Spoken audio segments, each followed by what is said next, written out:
Hi, hello, my name is Gomer Joseph. I hope you've all been having a great day so far. Welcome back to another True Crime Tuesdays video. If you are new, I welcome you. Today, I'll be discussing a requested case of the tragic case of Rebecca Schaeffer. Researching her case was truly heartbreaking, yet extremely disturbing. Rebecca had such a bright future ahead of her, but it was brutally taken by some demon with a deranged mind. Now, I encourage you all to do your own research with this case and not just look at my video for all of the information. Here we go. Rebecca Schaeffer was born on November 6 of 1967 in Eugene, Oregon to parents Dana and Benson Schaeffer. Rebecca was their only child, and when she grew up, she and her family moved to Portland, Oregon. And Rebecca, she was very close to her family. She was known to be a go-getter. She was intelligent, outgoing. She was known to be silly, loyal, wise beyond her years. Rebecca was also trusting, and she was well loved. And as Rebecca grew up, she had this passion for drama and, began acting in plays and even got involved in modeling. She would go on to move to New York in 1985 to pursue her modeling and acting career, and it seemed like she was able to get her first break with the soap opera Guiding Light. And with soap operas, that's really how a lot of actors get their start. And she would go on to be in another daytime soap opera called One Life to Live for 6 months. And One Life to Live, if you know me, One Life to Live was like my show. Like, that show should have never gone off the air. Like, I just love soap operas like so much. I even made a soap opera of my own, but it's like when I just saw that she was in One Life to Live, all the One Life to Live memories just came flooding back to me. But again, Rebecca was only in One Life to Live for a short amount of time, for 6 months. And she eventually landed a role as a regular in the sitcom My Sister Sam, which did last for 2 seasons. And, during her acting career, she would land several movie roles and was still modeling. Despite all of these blessings that came Rebecca's way, she never let fame get to her head. Even though, she was getting all of these acting opportunities, she was still being a bit too trusting. When she received fan mail, she had this desire to really connect to her fans on a personal level and would write back, even though she was advised not to. One letter which she replied back to was from a man named Robert Bardo, who took this letter or this message from Rebecca more personally than he ever should have, to the point where Robert Bardo would show up to a production studio with a teddy bear and roses. Now, of course, Rebecca didn't know him at all, so he wasn't allowed in the studio, obviously. Unfortunately, that didn't stop him, and this time he was more agitated. Yet, despite how agitated he was that he couldn't enter into the studio, he wasn't allowed into the studio. Clearly, at this point, Robert Bardo is obsessed.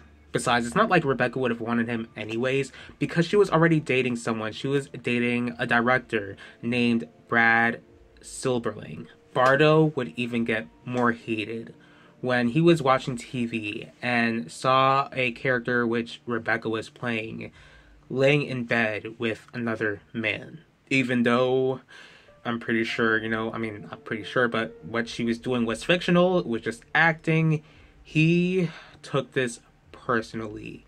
And if, of course, his actions were crazy, but it seems like that just really made him snap. Snap to the point where he hired a private investigator to locate where Rebecca was staying at. He was living in Arizona. He left Arizona and went all the way to LA, then proceeded to pay a DMV where he could find Rebecca's apartment address and confront her. Now, the very fact that he was able, at least he even had the funds for, a PI to just contact his lady, or to pay this PI to give him the information of where Rebecca lived, and that the DMV just handed him the information just like that, it just boggles my mind, and it just truly troubles me. But again, Bardo, he planned to confront Rebecca with the information that he had, and this time he wasn't really trying to win Rebecca's heart. Instead, he was planning to take Rebecca's life.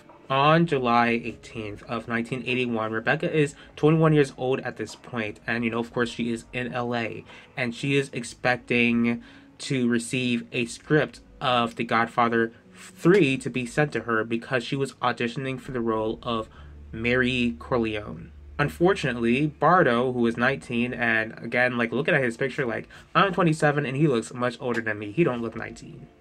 Bardo arrived at Rebecca's apartment with the autograph photo, of the letter that she sent back to him. She greets him at the door, explains that she was busy, and, walked off because she's busy. And Bardo, he would walk the opposite direction as well, where he should have just stayed gone. Later on, he would approach Rebecca's apartment again.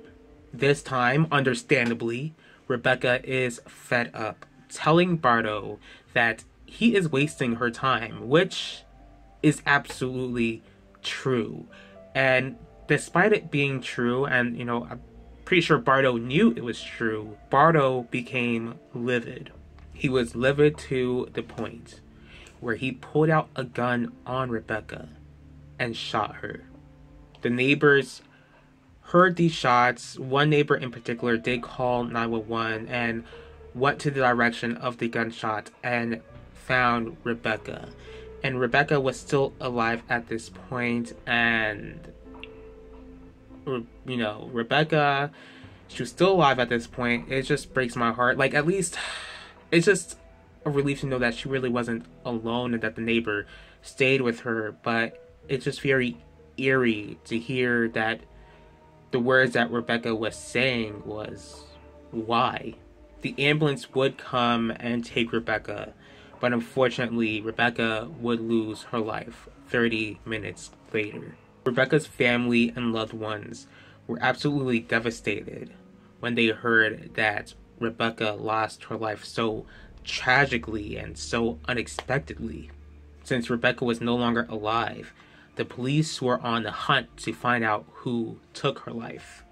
A day later, Bardo left LA to go back home to Arizona. When the cops found Bardo, he confessed that he took Rebecca's life, even screaming the fact like he was a maniac. After the police find Bardo, he is arrested and charged, and eventually he does go to trial. And the defense tried to make it seem like Bardo was mentally ill, but no one was buying that, and this demon was sentenced to life in prison. Even though Rebecca did get justice, it still doesn't take away the fact that her goals and aspirations were taken away from her. It doesn't seem like Bardo had any regrets of taking Rebecca's life, so if he does not repent of his sins and trust in Jesus Christ alone to save him, then Bardo will be paying for what he did to Rebecca for all of eternity. My prayer is that God comforts Rebecca's loved ones as they do mourn her, and again, Rebecca was her parents' only child, so I can't even begin to imagine the pain that they have felt for all of these years. I thank you all for taking the time in your day to watch this video. If you did like the video, please feel free to hit the like button. If you have any thoughts on this case at all, please leave your thoughts in the comment section below. If you'd like to see more videos from me, please feel free to subscribe and click the bell to be notified about the next video. If there is a certain true crime case that you would like me to cover, go ahead and let me know. I will see y'all for next True Crime Tuesdays, and I will talk to y'all later.